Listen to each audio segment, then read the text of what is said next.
without further ado, please give it up for participant number 3, Aurelia Du Pascuita.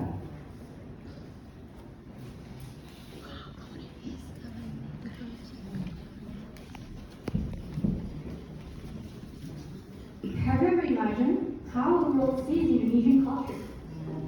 Obviously, we want our culture to be viewed favorably by foreigners. But have you applied pride in Indonesian culture and preserved the beauty of the culture itself so that the world believes that Indonesian culture is truly beautiful? My respected judges, teachers, ladies and gentlemen. First of all, I would like to thank Judaya University, Faculty of English Department, for giving me the opportunity to participate in this competition. Please let to know me. My name is Aurelia Du Pascuita, and I'm from Soferdi Catholic Senior High School. And today, I am so happy and super excited because I will be presenting a topic on the preservation of Indonesian culture. Let's get into it. We all know there are so many cultures in our country, Indonesia. All of them are passed down from generation to generation by our ancestors, with the hope that we can maintain the culture well and uphold a high sense of pride.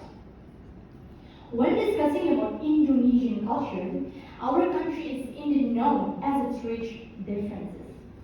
But these differences do not lead to division, but rather cultural wealth.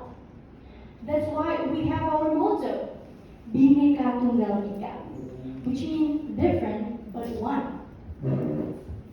Ladies and gentlemen, if there in a moment you get a question, mention the kinds of Indonesian culture.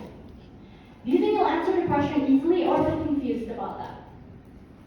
Well, you better not feel confused to answer that question, because clearly our country has a lot of cultures. Just imagine, we live in a country with more than 17,000 of islands, which means we are very abundant with cultures around us. Let's talk about the most common one. Gotong royong, the activity that we do most often and has a lot of benefits for us. It creates an atmosphere of togetherness and teaches us how to work together and help each other. Next, we have the culture of hospitality. This activity is also creating an atmosphere of togetherness and unity. I take the example of hospitality if held by Eastern Indonesia, like me. Usually in weddings or birthday. After the opening ceremonies and eating together, they will continue the activity with dancing together and make the atmosphere is more lively. Apart from the culture that creates unity, our country is also made more beautiful with its custom, dances, and folk song. Our country is still thick with carrying out traditional ceremonies. For example, the burning stone from Papua. This activity gathered residents of one village to cook together in order to celebrate something or Thanksgiving. Next, we have the Daksitan from Java. This activity is carried out for a child who first steps on the ground, usually an 8-month-old baby. And we also have Matatah from Bali, a tooth cutting activity that must be carried out for all Hindus in Bali. Likewise with dances, Indonesia has many different types of dances in each region, such as kecak, jaipong, tortor, caci, saman, and many more. And all of these dances have their own respective meaning, making the dance even more beautiful. And yes, what every region in Indonesia has is a folk song. Every region in Indonesia has its own folk song, and the folk song has its own meaning. For example, the Sajojo song from Papua that we often listen to. Sajojo, Sajojo, yung manang ko misa papa, samuna keke, samuna keke. In Papua, this song is used for traditional events, but outside Papua, this song is used for entertainment.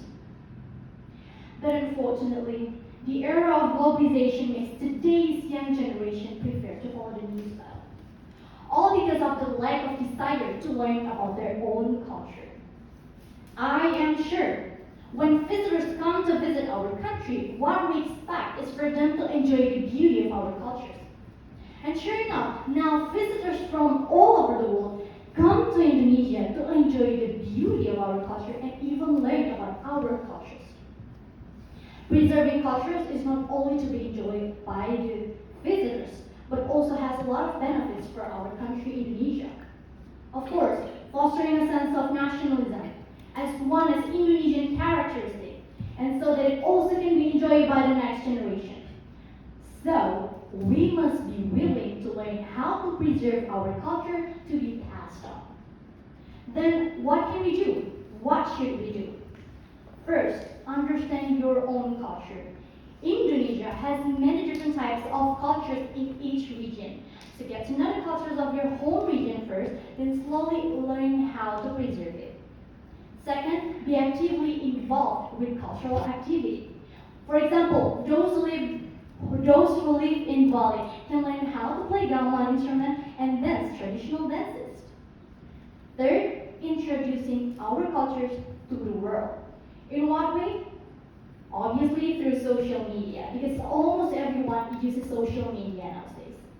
With these three efforts, at least we have tried to preserve our cultures. Of course, we want our culture to survive until whenever. Because in fact, our culture is also often admired by foreigners. Do not let us live in a country that has a lot of cultures, but our way of life leads to westernization. In the end, I invite all of us to uphold an attitude of nationalism by helping to preserve our culture and realizing that our culture is beautiful, unique, valuable, and should be proud of. On this occasion, that is all I can say. I apologize if there are any sentences that are less pleasant. And finally, I thank you.